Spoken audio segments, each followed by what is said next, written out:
Muy buenos días. El día de hoy vamos a hablar sobre algunos de los trastornos globales del aprendizaje o síndromes genéticos. Mi grupo está conformado por Andrea Torres, Angie Castillo y mi persona Gabriela Pérez.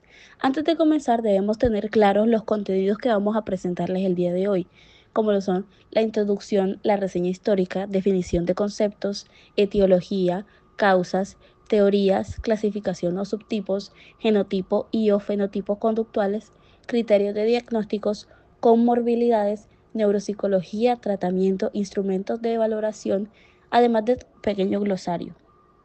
La entidad históricamente denominada retardo mental hoy se conceptualiza como discapacidad intelectual o trastorno del desarrollo intelectual, un trastorno del neurodesarrollo que aparece en la infancia y se caracteriza por limitaciones significativas en el funcionamiento intelectual, ya sea como el razonamiento, la resolución de problemas y aprendizaje, y en el comportamiento adaptativo, como lo son las habilidades conceptuales, sociales y prácticas que afectan la vida diaria y la independencia. Haciendo un breve recorrido por la reseña histórica de los síndromes genéticos, tenemos en la antigüedad y en la Edad Media puntos importantes como lo son que en las primeras civilizaciones los individuos con limitaciones intelectuales solían ser vistos desde una perspectiva mágico-religiosa, como seres castigados por los dioses o portadores de espíritus malignos. En Grecia y Roma se registran algunos intentos de clasificación rudimentaria. Hipócrates y Galeno atribuían el idioticismo o problemas del cerebro a desequilibrios de los humores. Sin embargo, prevalecía la idea de inferioridad y en muchos casos la exclusión social. Durante la Edad Media, las personas con discapacidad intelectual eran frecuentemente marginadas, consideradas como locos o endemoniados. Algunos eran protegidos en los monasterios, pero predominaba la falta de comprensión médica. En el siglo XVIII comienzan los primeros intentos científicos. Con la Ilustración surge un cambio de paradigma. Comienza a hablarse de educación y cuidado en lugar de abandono. Jeanne Tard, de 1974 a 1838, célebre por su trabajo con Víctor el Niño Salvaje de Aveyron, aplicó métodos educativos y sensoriales. Fue pionero en la idea de que las personas con discapacidad intelectual podían aprender y con apoyo adecuado. Edward Sigin, de 1812 a 1880, discípulo de Itard, desarrolló métodos psicológicos sistemáticos para niños con retraso mental, basados en la estimulación sensorial, motricidad y autogestión. Es considerado fundador de la educación especial moderna. En el siglo XIX se empiezan a utilizar términos como idiosía, imbecilidad y debilidad mental para clasificar según la gravedad, aunque hoy son términos obsoletos y peyorativos. Esquirol, de 1772 a 1840, psiquiatra francés, propuso una distinción entre la idiosía, defecto congénito, y la demencia, pérdida adquirida de funciones, diferenciando la discapacidad intelectual de otros trastornos mentales. El auge de la psiquiatría llevó a la institucionalización de muchas personas con retraso mental, aunque bajo un enfoque más custodial que educativo. En el siglo XX, Alfred Binet, de 1857 a 1911, creó la primera escala de inteligencia para identificar niños con dificultades de aprendizaje y ofrecerles educación diferenciada. Su aporte consolidó la relación entre cociente intelectual y diagnóstico de retardo mental. Este mismo siglo se popularizan las pruebas estandarizadas de inteligencia, como Stanford Binet, Westchert, que marcaron la forma de diagnosticar durante décadas. Sin embargo, la psicometría llevó también prácticas discriminatorias como esterilizaciones forzadas y segregación.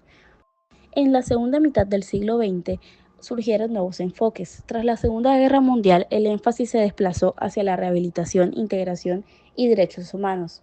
En los años 1960, la American Association on Mental Deficiency amplió los conceptos, ya no bastaba el CI bajo, sino que debían considerarse las habilidades adaptativas, además de que se introdujo el término discapacidad intelectual en lugar de retardo mental, especialmente a partir de los años 90 para reducir el estigma y reflejar una visión más funcional y social.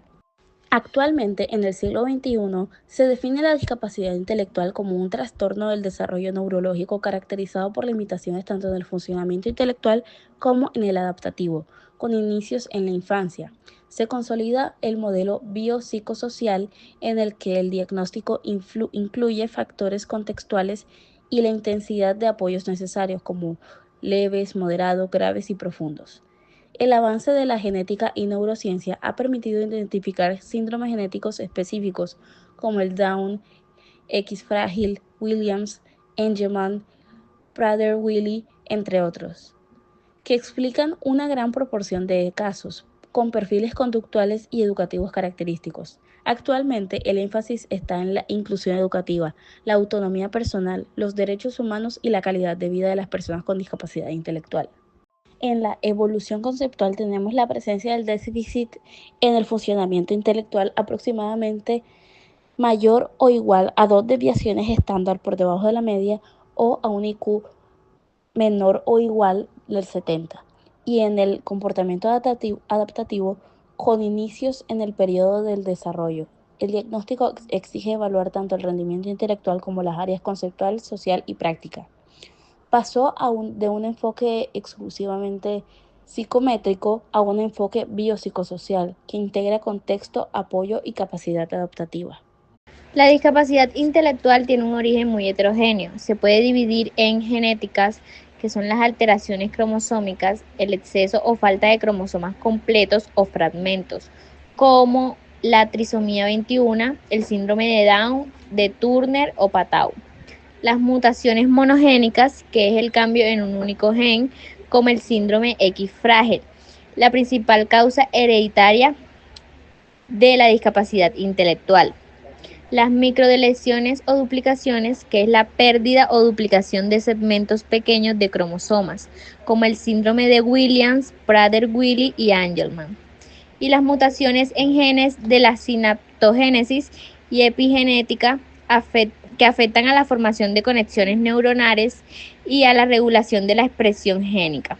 Entre las no genéticas tenemos a las prenatales, que son las infecciones maternas, que se dan por causa del consumo del alcohol, drogas, la exposición a tóxicos, la malnutrición, el hipotiroidismo materno.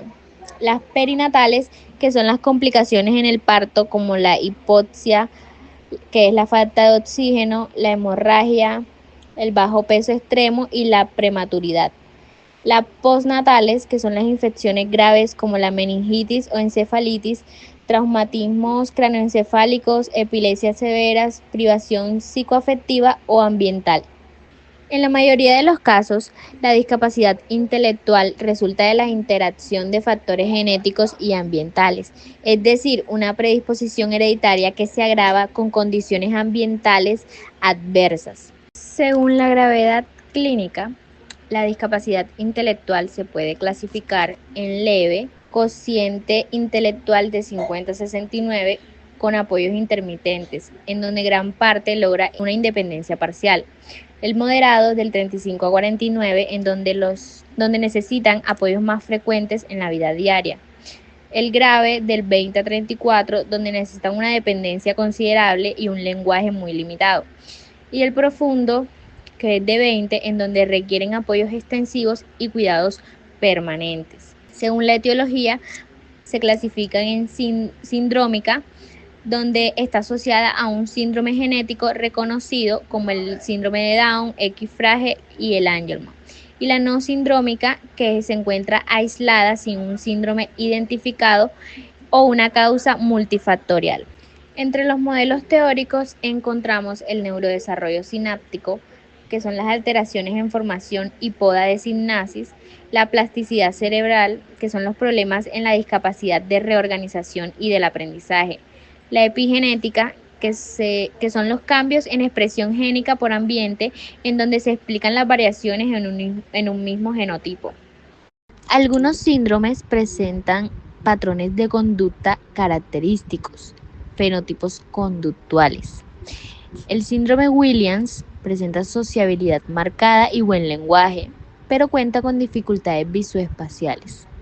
En el síndrome X frágil tenemos la ansiedad, la timidez y rasgos de autismo. En el Prader-Willi tenemos el apetito excesivo y las conductas obsesivas. En el Angelman tenemos una risa frecuente, la hiperactividad y el poco lenguaje verbal en las personas. Y en el genotipo-fenotipo, la misma mutación puede tener efectos diferentes según otros genes y el ambiente en el que se encuentra. Para diagnosticar discapacidad intelectual deben seguirse unos criterios específicos. Déficit en el funcionamiento intelectual. Se refiere a que la persona presenta dificultades claras en áreas como razonamiento, tienen dificultad para resolver problemas o tomar decisiones. Planificación, dificultad para organizar tareas o anticipar consecuencias. Pensamiento abstracto, problemas para comprender conceptos generales, metáforas o ideas no concretas. Aprendizaje académico, tienen bajo rendimiento en lectura, escritura, matemáticas en comparación con sus pares. Juicio y solución de problemas, dificultades para interpretar situaciones sociales, económicas o cotidianas. Todo esto debe confirmarse con evaluaciones clínicas y pruebas estandarizadas, como test de inteligencia. Un cociente intelectual de 70 o menos suele ser un indicador, pero el manual de diagnóstico y estadístico de trastornos mentales aclara que no basta solo con el número, se debe analizar en conjunto con la conducta adaptativa. Déficit en conducta adaptativa. Este criterio evalúa cómo la persona se desenvuelve en su vida diaria. Se centra en tres grandes áreas: conceptual, es decir, la académica, el lenguaje, la lectura, la escritura, las matemáticas, el razonamiento, la memoria, el conocimiento práctico. Por ejemplo, tienen dificultad para manejar dinero, leer horarios de transporte, entender instrucciones que se encuentran escritas. Social, empatía, comunicación, relaciones interpersonales, la amistad y el juicio social. En esta, las personas presentan dificultad para interpretar intenciones de otros, mantener conversaciones con otras personas y reconocer riesgo de manipulación. Por último, la práctica. El cuidado personal, la alimentación, vestirse, el higiene, la organización del hogar, uso del transporte, administración de su tiempo y la seguridad. El no poder preparar una comida sencilla o tener problemas para moverse solo en la comunidad es un ejemplo claro de este criterio. Para medir esto se usan instrumentos estandarizados como el Vineland Adaptive Behavior Scale y el Adaptive Behavior Assessment System, ABA. Estas pruebas ayudan a medir objetivamente qué tan independiente es la persona en comparación con otros de su misma edad. Inicio durante el periodo del desarrollo, antes de los 18 años. El diagnóstico solo se considera válido si las dificultades aparecen en la infancia o en la adolescencia. Si alguien desarrolla problemas intelectuales después de un accidente, un traumatismo craneoencefálico o una demencia, no se clasifica como discapacidad intelectual, sino como otro trastorno adquirido. Esto es importante porque asegura que la condición forma parte del neurodesarrollo y no de un daño adquirido en la vida adulta. Para confirmar un diagnóstico de discapacidad intelectual, los profesionales combinan historia clínica y del desarrollo, pruebas cognitivas estandarizadas, pruebas de conducta adaptativa y observaciones clínicas y reportes de padres, profesores o cuidadores. En la neuropsicología encontramos la neuroanatomía, neurobiología y neurofisiología. Los hallazgos generales de la discapacidad intelectual que se asocia a las trayectorias anormales del desarrollo cerebral, las alteraciones en conectividad estructural y funcional, el tamaño y la morfología de regiones corticales y subcorticales según la etiología. Los estudios sugieren la implicación de redes frontoparietales del hipocampo y de los sistemas que regulan el aprendizaje sináptico. También encontramos los mecanismos celulares, que son las disrupciones en sinaptogénesis, la plasticidad sináptica, la función de astroglía y regulación epigenética, que contribuyen a la etiología de déficits cognitivos. La neurofisiología clínica, que son las alteraciones en EEG frecuentes cuando hay comorbilidad epiléptica, es decir, los patrones específicos que pueden aparecer en síndromes particulares. Dentro del tratamiento encontramos el abordaje médico, psicológico y pedagógico. El general, donde no existe una cura universal, donde el objetivo es maximizar la independencia, la calidad de vida y la participación social mediante intervenciones individualizadas y basadas en evidencia. El médico, donde la evaluación y el manejo de comorbilidades están presentes, es decir, la epilepsia, los problemas tiroideos, cardiopatías, problemas sensoriales, etc. También encontramos el tratamiento farmacológico para síntomas comórbidos, es decir, antiepilépticos, medicación para TDAH, psicofarmacología para conductas graves cuando sea requerida. El abordaje psicológico-conductual, en donde encontramos las intervenciones conductuales, la terapia cognitivo-conductual adaptada para los trastornos comórbidos, las intervenciones psicopedagógicas centradas en las habilidades adaptativas.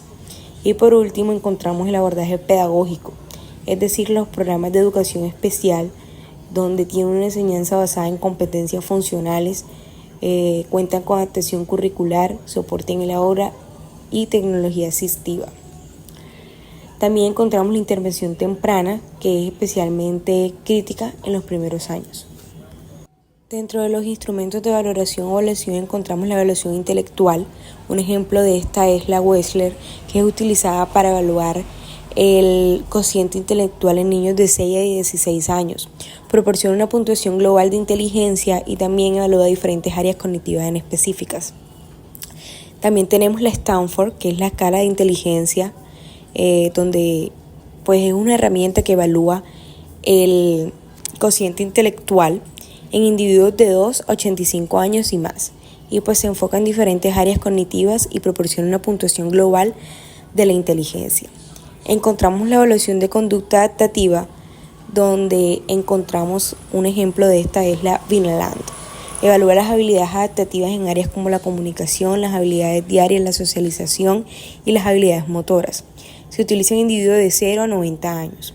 Y también la Adaptive, que evalúa las habilidades adaptativas en diferentes áreas como la comunicación, la vida diaria y las habilidades sociales, es muy similar a la anterior. También encontramos las evaluaciones complementarias, donde encontramos las pruebas neuropsicológicas, pruebas de memoria, atención, funciones ejecutivas.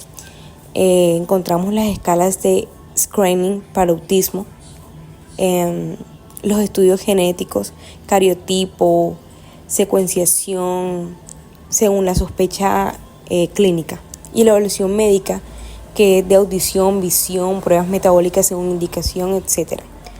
Por último, encontramos los instrumentos de seguimiento funcional, que son las escalas de actividades de la vida diaria.